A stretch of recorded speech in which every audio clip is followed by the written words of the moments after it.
대전 국가정보자원관리원에서 발생한 화재로 정부 전산망이 멈춘 지 나흘째입니다. 하지만 어제 자정 기준으로 시스템 복구율은 6%에 그친 상황인데요.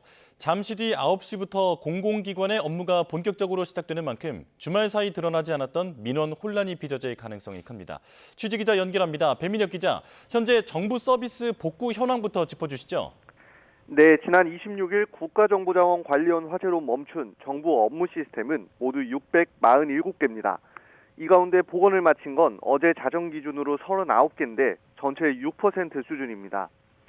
실시간으로 복구 작업이 이루어지고 있는 만큼 복구율이 점차 높아질 것으로 보이긴 합니다.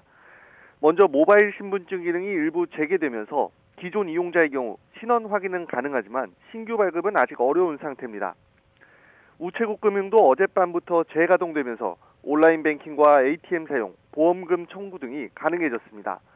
조금 전에는 우편 서비스도 상당수 복구되며 편지, 소포, 국제 우편 등이 가능해졌습니다. 하지만 착불, 신선식품 소포 접수나 우체국 쇼핑은 아직 이용할 수 없는데요.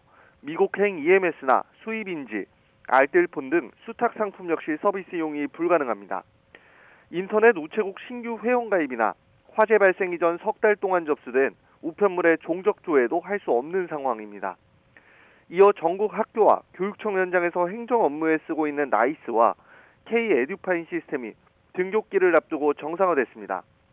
보건복지부 노인 맞춤형 돌봄 시스템과 소방 119 담해체 신고 시스템 등도 각각 복구 대상에 포함됐습니다.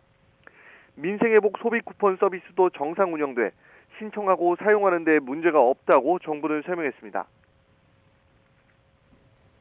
네, 하지만 아직 복구율이 6%밖에 안 된다는데 현장 혼란이 우려되는 상황이죠.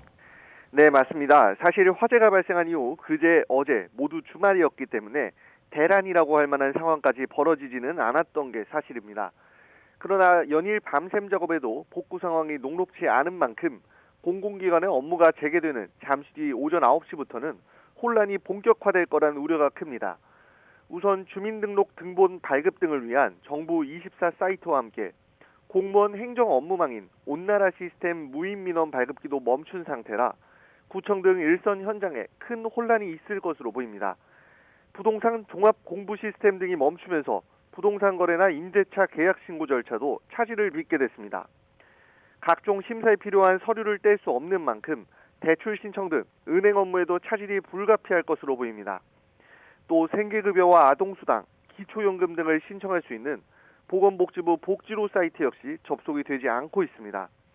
행정안전부는 우선 국민 안전과 재산, 경제활동에 영향이 큰 시스템부터 복구에 집중할 방침이라고 설명했습니다. 네, 나머지 복구 작업은 얼마나 걸릴까요? 네, 일단 어제 오전부터 대전 국가정보자원관리원 네트워크가 재가동됐습니다. 이에 따라 화재 피해가 없었던 2층에서 4층 전산실이 순차 가동되기 시작했고 남은 서비스 복구도 속도를 낼 것으로 보입니다. 하지만 불이 난 5층 서버 쪽은 대구 센터로 시스템 자체를 이전해야 하기 때문에 시간이 더 필요할 수밖에 없다는 게 중대본 관계자의 설명입니다. 아직 화재로 직접 피해를 입은 업무 영역이 구체적으로 어떤 건지 공개되지는 않았습니다. 전산망 장애가 광범위한 만큼 완전한 시스템 정상화에 2주가 넘는 시간이 걸릴 거라는 전망도 나오고 있습니다. 중대본은 잠시 뒤 9시부터 윤호중 행안부 장관 주재로 회의를 다시 열어 밤사이 복구 현황을 점검하고 대책을 논의할 예정입니다. 지금까지 사회부에서 YTN 배민혁입니다.